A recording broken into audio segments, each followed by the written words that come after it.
আসসালামু আলাইকুম। আপনাদের মাঝে মুরগির মাংসের কালা ভুনা নিয়ে আবারও হাজির হলাম। এই মুরগির মাংসের কালা ভুনা করতে যা যা লাগছে, মুরগি আমি নিয়েছি 2টা সোনালি। এটাকে ধুয়ে পানি ঝরিয়ে নিয়েছি।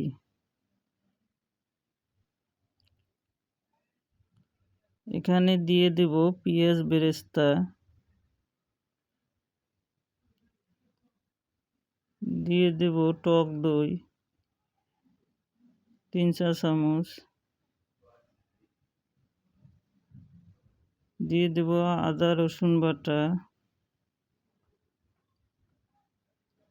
দিয়ে দেব টমেটো 2টা,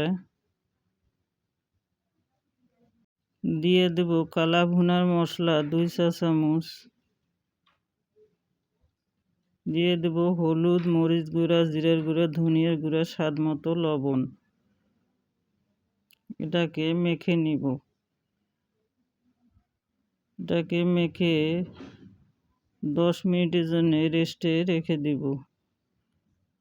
দিয়ে দেব তেল 4 চা চামচ। আবারও এটাকে মেখে নিব।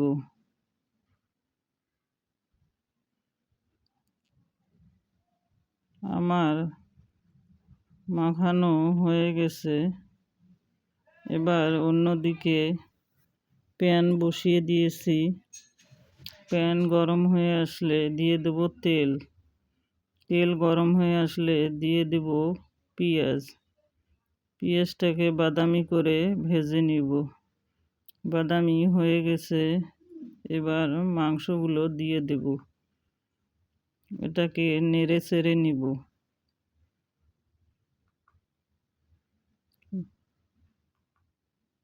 ভালোভাবে নেড়ে চেড়ে নিব।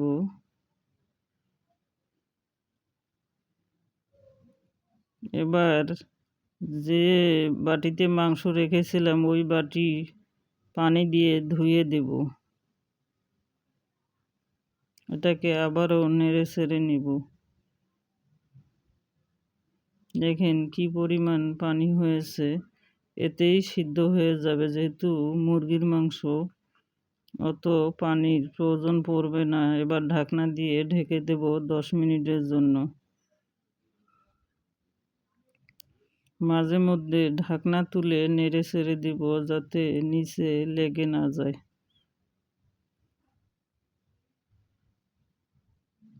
আবারও ঢাকনা দিয়ে ঢেকে দিব। এটা রান্না করতে প্রায় 30 মিনিট সময় লাগবে। যেহেতু কালা ভুনা, এটা চুলের আঁচ কমিয়ে একেবারে চুলায় রাখতে হবে। আবার যেন পুড়ে না যায় সেদিকেও খেয়াল রাখতে হবে।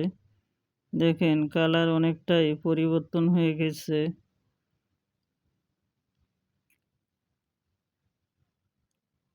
আবারও নেড়ে চেড়ে নিব। তেল বের হয়ে গেছে। এবার দিয়ে দেব বাকি পেঁয়াজ বেরেস্তা রেখে দিয়েছিলাম, এটাকে দিয়ে দিলাম। আবারও নেড়ে চেড়ে নিব।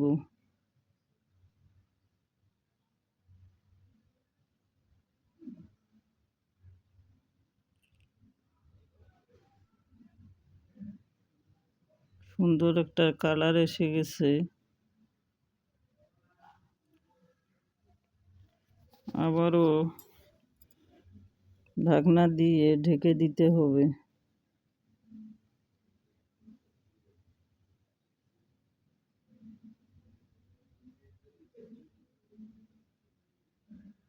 দেখতেও সুন্দর লাগছে।